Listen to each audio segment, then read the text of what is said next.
Welcome to Sahil Khatri blogs. और इस time हम आए हैं इंडिया का लास्ट विलेज मना, और इससे पीछे ये पार्किंग थी और ये है गांव का एंट्रेंस।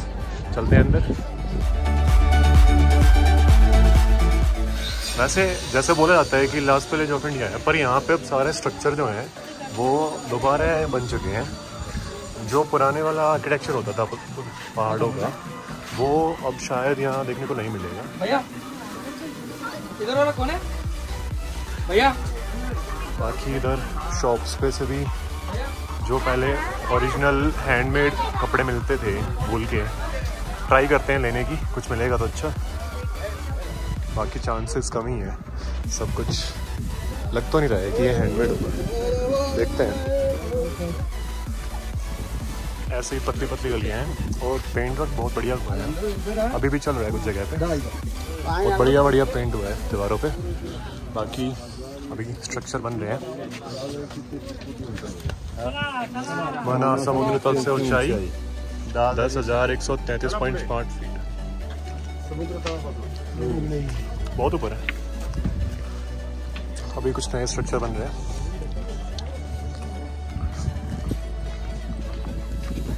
चलते हैं आगे। यहाँ पे मिलता है हैंडमेड सामान। आंटी ये क्या है? चद्दर टाइप होता है, चद्दर जैसा होता है। कितने का होगा ये? 800 का। ये दोनों सेम है? ये अलग है, ये 900 का। ये 900 का। ले जाओ। ठीक है, आते हैं घूम के फिर लेंगे। ये शॉल टाइप था कुछ, 800-900 रुपये का बताया। वापसी में लेंगे।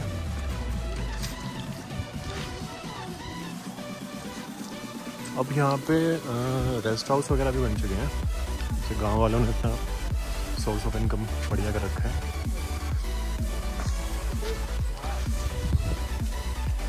यहाँ कुछ टेंट भी दिखे हैं। अब ये नहीं पता कि ये गांव वालों ने खुद लगाए हैं या फिर जो टूरिस्ट आते हैं उन्होंने लगाया है स्टे के लिए।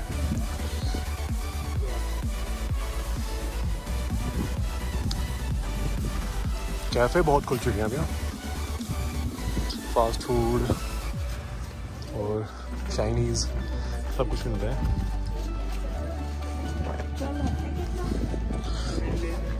ये है हैंडमेड सामान जो मना का फेमस है।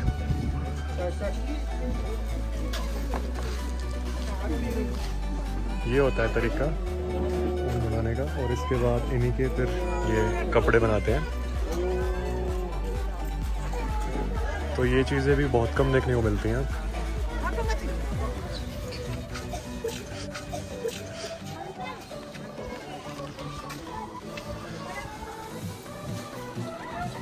जैसे जैसे आगे चल रहे हैं शॉप्स पे सामान महंगा होता जा रहा है। जो शॉल हमने पीछे पूछा था 900 रुपये का, अब वो यहाँ ये आगे इन्होंने 1500 रुपये का बताया। तो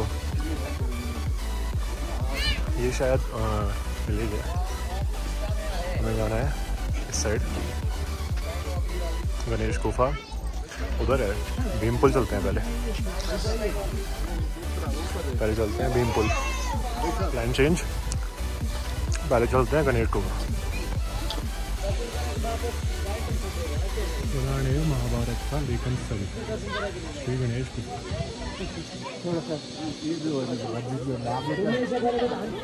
चलते हैं अंदर। मुझे चप्पल बाहर उतार के उसको छोड़ो।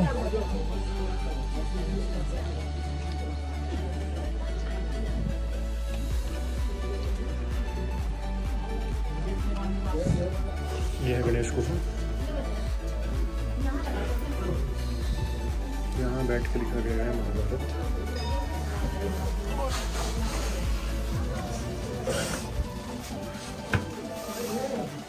चलते हैं अब नीचे। और व्यास गुफा का रास्ता कुछ इस तरह से है। चढ़ते जाओ, भूल जाओ कहाँ जाना है, बस चढ़ते जाओ। कुछ ऐसा रास्ता था, इसको क्रॉस करते हुए आए हैं। और अभी हम हैं वेद व्यास गुफा के सामने और जस्ट इसी के साइड में है इंडिया की आखिरी चाय की दुकान।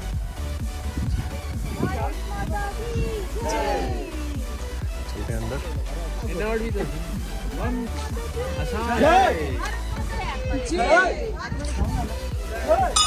ये गुफा 5326 साल पुरानी है।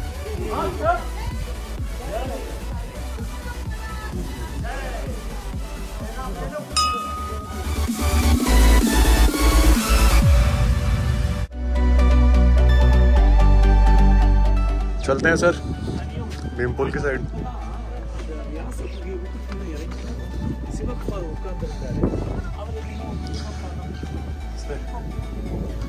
हमें दोनों पहाड़ों के बीच से निकलना है। भाई गलत आगे शायद, ये तो बहुत नीचे उतार रहा है। और कुछ ये व्यूज है यहाँ से, इन दोनों पहाड़ों के बीच से होके हमें निकलना है। और नीचे सरस्वती नदी,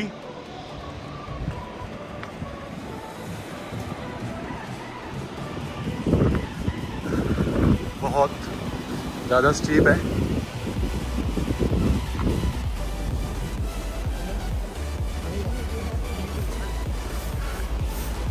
एक अंतिम दुकान उधर भी थी और एक भारत की अंतिम दुकान इस तरफ थी। हिंदुस्तान की अंतिम दुकान एक हमने पीछे भी देखी थी अभी, और एक इस तरह था। बिल्कुल क्लियर पानी है, बहुत साफ है, ग्लेशियर से आ रहा है। और बस आगे आने वाला है अब भीमपुल।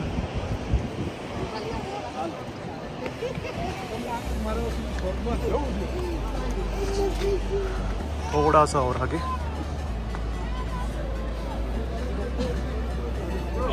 हमारी जोड़े छे बहुत ही पतला रास्ता है।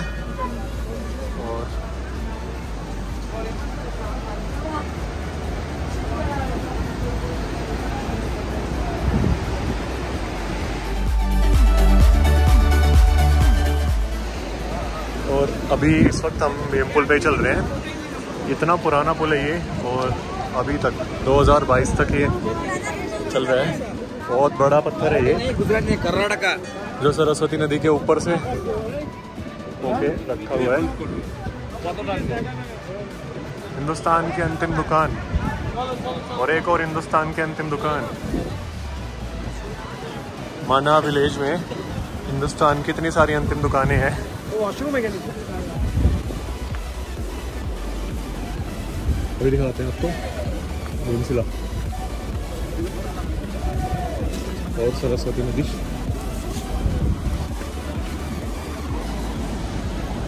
ये है भीमशिला, ये इसके ऊपर से रास्ता बनाया हुआ है जिसके नदी आए हैं। और इसके नीचे से बहती है सरस्वती नदी। इतनी गहराई है कि दिख भी नहीं रही है।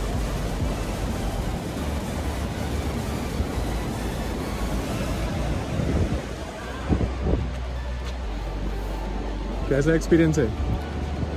हाँ, तो भीमपुल के लिए अभी ये मान्यता बताई जा रही है कि जब द्रौपदी से ये रास्ता पार नहीं हो रहा था, तो भीम ने एक बड़ी सी चट्टान उठा के फेंकी थी नीचे, ताकि उसके ऊपर से द्रौपदी क्रॉस कर जाए।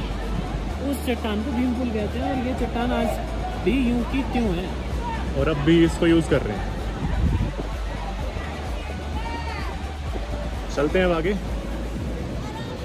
और ये भाई खतरों के खिलाड़ी बनने की कोशिश कर रहे हैं।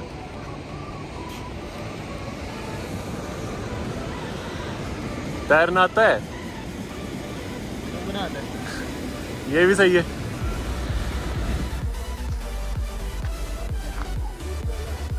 भीमपुल से आगे निकल चुके हैं हम, और अब जा रहे हैं वसुधारा। आगे एक झरना है जिसका पानी ऊपर की तरफ मुड़ जाता है। 4 या 5 किलोमीटर का ट्रैक है ये, थोड़ा मुश्किल है। देखते हैं कहाँ तक जा पाएंगे। चलते चलो बस, और नज़ारे देखते चलो।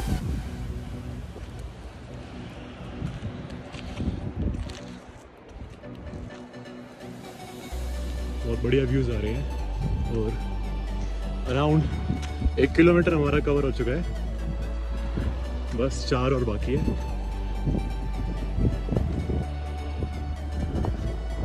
ये 5 किलोमीटर का रास्ता बनाने में 25 लाख रुपए का खर्चा है।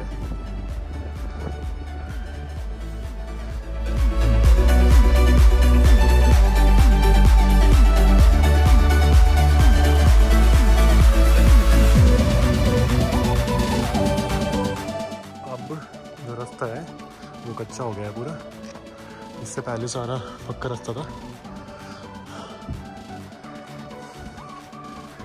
आगे चलना है हमें इस रास्ते पे।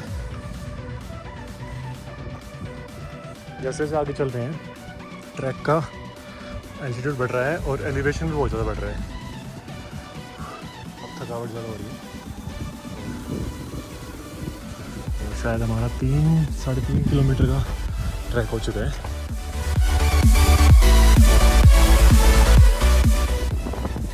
सुधारा दिखना शुरू हो चुका है।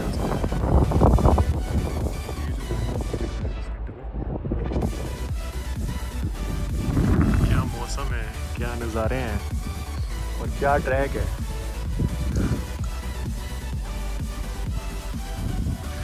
वसुधारा का ये ट्रैक है। वैसे कहते तो हैं कि 5 किलोमीटर का है, पर ये उससे ज़्यादा है और आगे जाके इसका एलिवेशन बढ़ जाता है। करते हैं ट्राई जहाँ तक भी जा पाएंगे। वसुधारा का ये ट्रैक अपनी किस्मत में तो नहीं है। मैंने कम से कम भी 4 किलोमीटर कवर कर लिया था। उसके बाद ऊपर से आने वालों ने बताया कि अभी तो और इतना ही बाकी है और उसमें और भी ज़्यादा चढ़ाई है, एलिवेशन और ज़्यादा बढ़ जाएगा। तो मैं अकेला चल रहा हूँ अभी, तो मैं वापस जा रहा हूँ नीचे। ये कभी जब भी नेक्स्ट टाइम मौका मिलेगा फिर करते हैं स्टार्ट को। एक और हिंदुस्तान की आपकी दुकान, और इस पे हम खाएंगे मैगी, पकौड़े।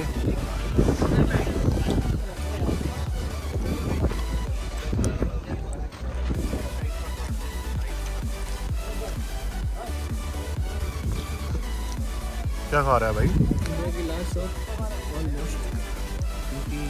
ऑलमोस्ट इंडिया की लास्ट शॉप पे मिर्च के पकोड़े। सारे शॉप वाले अपने आप को लास्ट शॉप बता रहे हैं। चौथी दुकान है ये जहाँ लिखा हुआ है इंडिया की लास्ट शॉप। कुछ पुराना आर्किटेक्चर जो मना में आज भी बाकी है वो यहीं से दिखता है। ये गांव से थोड़ा सा हटके है, जो जहाँ तक टूरिस्ट जा सकते हैं ये उससे थोड़ा सा हटके है। अभी चलते हैं वापस गांव के अंदर और देखते हैं कुछ बचा तो नहीं है, फिर चलते हैं उसके बाद बद्रीनाथ। इस छोटे से गांव में अब इसकी पॉपुलेशन से कई गुना ज़्यादा लोग घूमने आते हैं और यही कारण है कि ये गाँव इतना ज़्यादा कमर्शियलाइज हो चुका है। बहुत भीड़ है, बहुत ज़्यादा भीड़ है। अब हम गांव से बाहर निकल चुके हैं और ऑलमोस्ट पूरा गांव ख़त्म हो चुका है।